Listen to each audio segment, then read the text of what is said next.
बिस्मिल्लाहिर्रहमानिर्रहीम। अस्सलाम वालेकुम दोस्तों, उम्मीद है आप खैरियत से होंगे। दोस्तों, अब नवाज शरीफ का अगला वार क्या होगा, बहुत अहम मालूमात है जो आपके साथ मैंने शेयर करनी है, क्योंकि यूसुफ रजा गिलानी की जो शिकस्त हुई है, नून लीग पहले से ही ये भांप चुकी थी, ये मामला होने वाला है, सादिक संजरानी को जिताया जाने वाला है। क्या कुछ हुआ, आखिर सादिक संजरानी की जो जीत है उसके पीछे की असल कहानी क्या है, कल से क्या मामलात हो रहे थे। सुबह सुबह तो खुफिया कैमरे बरामद हो गए थे, वो भी मैंने वीडियो आपके साथ शेयर की थी, बनाई थी। वो वीडियो नहीं देखी तो आप वो वीडियो हमारे चैनल पे देख सकते हैं। तो जिन दोस्तों ने अभी तक हमारा चैनल सब्सक्राइब नहीं किया, वो सब्सक्राइब करके बेल आइकन का बटन है उसको क्लिक करके ऑल का नोटिफिकेशन दबा दीजिए, वीडियो को लाइक कर दीजिए और साथ साथ व्हाट्सएप और फेसबुक पे भी हमें ज्वाइन कर दीजिए। दोस्तों, मामला ये है कि नून लीग के रहनुमाओं को जिस तरह कॉलें आ रही थी, बाकायदा इनकी मीटिंग्स हो रही थी और नवाज शरीफ साहब के भी नोटिस में ये सारे मामलात आ रहे थे। लेकिन 2 दिन पहले मैंने एक वीडियो बनाई थी और जिसमें मैंने कहा था नवाज शरीफ का बड़ा सरप्राइज, संजरानी की जो जीत होगी वो इमरान खान की शिकस्त होगी। और आज जब यूसुफ रजा गिलानी की शिकस्त हुई, संजरानी की जो जीत हुई, उसके जो नंबर्स हैं वो इंतहाई अहम है। यूसुफ रजा गिलानी को जो वोट पड़े वो तकरीबन 42 हैं और जो सादिक संजरानी को वोट पड़े वो तकरीबन 48 हैं, 48 हैं। इसमें यूसुफ रजा गिलानी के जो वोट रिजेक्ट किए गए, मुस्तरद किए गए, उनकी तादाद तकरीबन 8 के बराबर है और जिसमें 7 वोट ऐसे हैं जिन पर जो यूसुफ रजा गिलानी है उनके नाम पर मोहर लगी हुई थी और जो उस वक्त वहां पर प्रिजाइडिंग अफसर थे उन्होंने कहा ये भी मुस्तरद वोट हैं। अगर उन वोटों को शामिल कर लिया जाता तो एक वोट से जो यूसुफ रजा गिलानी है उनकी जीत हो जाती, उनके 49 वोट हो जाते और संजरानी के वोट 48 होते। लेकिन ये जो एक का मार्जिन है ये बहुत अहम है, समझना है आपको। इस वीडियो को आप पूरा देखेंगे आप समझ सकेंगे कि क्या मामलात हैं। अब पीपल्स पार्टी और पीडीएम की जमातों ने ऐलान किया है कि वो कोर्ट जाएंगे और वहां पर इस बात को रखेंगे कि जो यूसुफ रजा गिलानी के नाम पर मोहर लगी है वो वोट यूसुफ रजा गिलानी का है। लिहाजा अगर वो 7 वोट शामिल हो जाते हैं तो यूसुफ रजा गिलानी को 49 वोट मिल जाएंगे और फिर सादिक संजरानी चेयरमैन सेनेट नहीं रहेंगे। जब ये नतीजा सामने आया तो जो मरियम नवाज साहिबा हैं उन्होंने एक दिलचस्प ट्वीट किया, बड़ा मानाखेज ट्वीट किया। उन्होंने जो ट्वीट किया उन्होंने उसमें यूसुफ रजा गिलानी को जल्द या बदेर फतह की मुबारकबाद दी। ये आपको ट्वीट नजर आ रहा होगा, ये ट्वीट बहुत मानाखेज है। वीडियो आप पूरी देखेंगे ना आपको समझ आ जाएगा बिटवीन द लाइन क्या, ये जो सियासत होती है ना इसमें आपको डॉट्स को मिलाना पड़ता है। मैं इस पूरी वीडियो में कोशिश करूंगा वो सारे डॉट्स आपके सामने मिला सकूं और आपको समझा सकूं कि क्या मामलात और कैसे हो रहे हैं।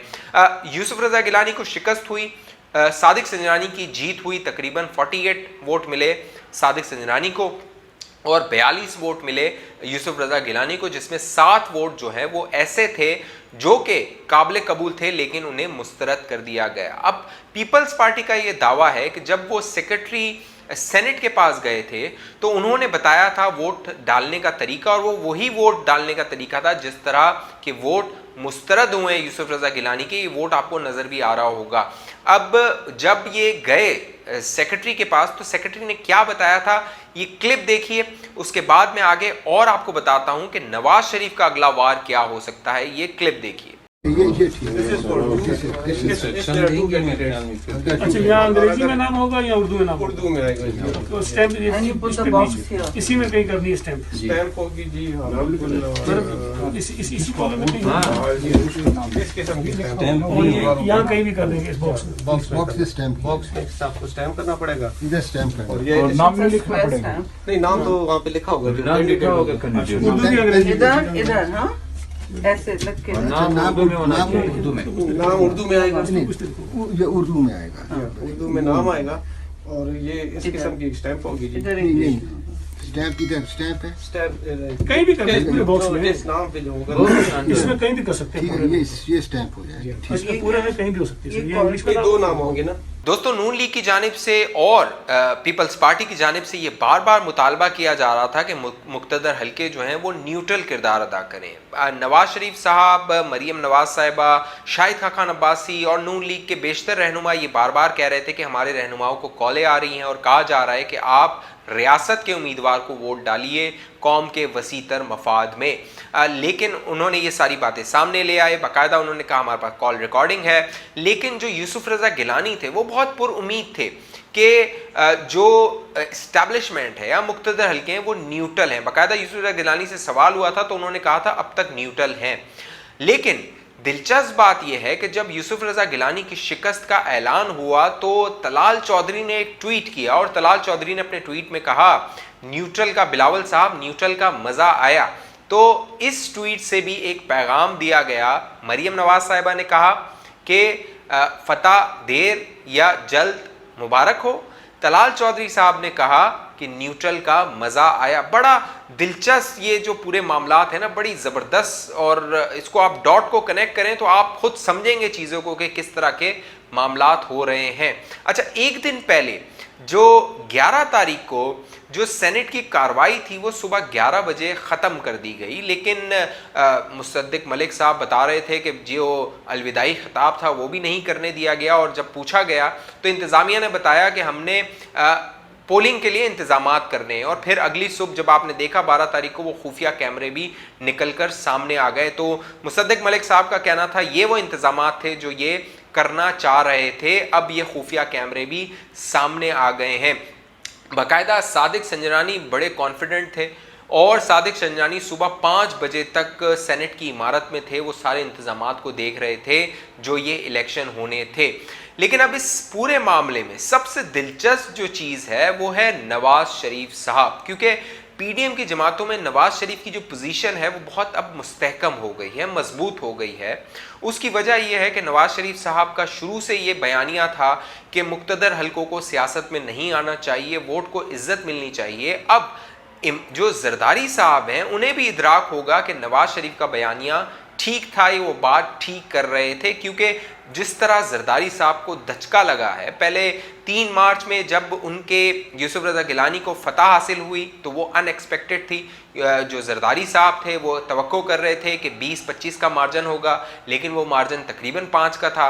फिर अब जब सेनेट का इंतखाब हुआ तो नंबर गेम जो पीडीएम की जमातें थी उनके हक में थी और पीपल्स पार्टी ये दावा कर रही थी कि मुक्तदर हल्के न्यूट्रल भी हैं, लेकिन उन्हें फिर शिकस्त हुई। और एक और जो दिलचस्प बात हुई वो जब डिप्टी चेयरमैन सेनेट का इंतखाब हुआ उसमें जो वोट पड़े, जो मिर्ज़ा साहब थे जो कि फाटा से हैं और तहरीक इंसाफ ने उन्हें अपना उम्मीदवार बनाया था, हालांकि वो तहरीक इंसाफ का हिस्सा भी नहीं है, उन्हें तकरीबन वोट पड़े 54 और जो अब्दुल गफूर हैदरी साहब थे उन्हें पड़े 44। अब दिलचस्प बात यह है कि यूसुफ रज़ा गिलानी को वोट पड़ते हैं 42, मौलाना गफूर हैदरी साहब को वोट पड़ते हैं 44, 2 वोट ज़्यादा पड़ते हैं।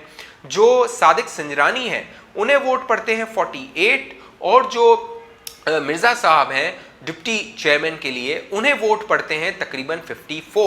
तो यहाँ पर भी नज़र आ रहा है या तो माल चला है या धमकी चली है। और मिर्ज़ा साहब के बारे में पहले ही जो रहनुमा है तहरीक इंसाफ के वो कह चुके थे, उनको कैंडिडेट इसलिए बनाया था, उन्होंने कहा था तकरीबन 6 से 7 लोग मेरे साथ हैं जो अपोजिशन की जमातों से मुझे वोट देंगे। तो सादिक संजरानी का ताल्लुक भी तहरीक इंसाफ से नहीं है, मिर्ज़ा मोहम्मद का भी ताल्लुक तहरीक इंसाफ से नहीं है, लेकिन ये दोनों अब सेनेट के चेयरमैन और डिप्टी चेयरमैन मुंतखब हो चुके हैं। तो दिलचस्प मामला है। आने वाले दिनों में आप देखेंगे पीपल्स पार्टी की अगर सुनवाई नहीं हुई तो पीपल्स पार्टी भी वही लाइन लेगी जो नून लीग ले रही है। नून लीग जो बयानिया बिल्ड कर रही है, मौलाना फजल रहमान जो बयानिया बिल्ड कर रहे हैं, क्योंकि मौलाना फजल रहमान और जरदारी साहब को दोनों को इस सेनेट के इलेक्शन में एक साथ धचका लगा है। और अब जो लॉन्ग मार्च होने वाला है 26 तारीख से, उसमें और ज़्यादा गर्मी आएगी और ज़्यादा तलखी आएगी और पीपल्स पार्टी को एक बार फिर सोचने पर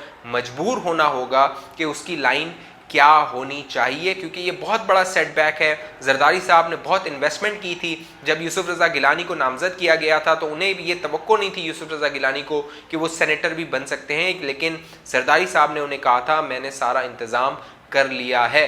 और वो उन्हें चेयरमैन सेनेट बनाना चाहते थे लेकिन वो उन्हें नहीं बना सके। लेकिन दिलचस्प बात यह, अगर ये मामला कोर्ट में जाता है और कोर्ट कहती है कि वो 7 वोट जो कि मुस्तरद कर दिए हैं प्रिजाइडिंग अफसर ने वो वैलिड हैं, क्योंकि 2004 का भी एक फैसला है शेर अफगन नियाजी साहब के, जो उन्होंने पिटिशनर थी उसमें, कि इस तरह के वोट जिससे वाजे हो रहा हो कि जो वोटर वोट डालने वाला है वो किसको वोट डालना चाहता है, वो वोट वैलिड होगा।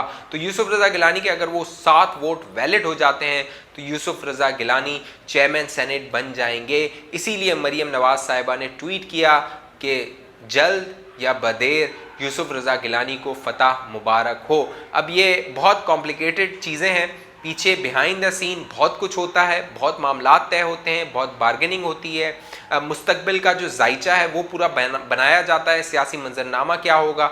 तो ये बड़ी कॉम्प्लेक्स चीज़ें होती हैं। मैंने कोशिश की कि मैं आपको सिंपल आसान तरीके से समझा सकूं कि बहुत कुछ मामलात हैं जो आने वाले दिनों में आपको होते हुए नज़र आएंगे। और जिस तरह 26 मार्च सामने आएगा, हुकूमत की अभी ये शादियाने बजा रहे हैं लेकिन अच्छी खबरें इनके लिए नहीं हैं। जो भी मामलात होंगे वो आप दोस्तों के साथ शेयर करेंगे। अभी तक आपने हमारा यूट्यूब चैनल सब्सक्राइब नहीं किया, सब्सक्राइब करके बेल आइकन का बटन उसको क्लिक कर दीजिए और साथ साथ ऑल का नोटिफिकेशन दबा के इस वीडियो को लाइक कर दीजिए। व्हाट्सएप और फेसबुक पे भी आप दोस्त हमें ज्वाइन कर सकते हैं। मुझे इजाज़त दीजिए, अपना ख्याल रखिएगा। पाकिस्तान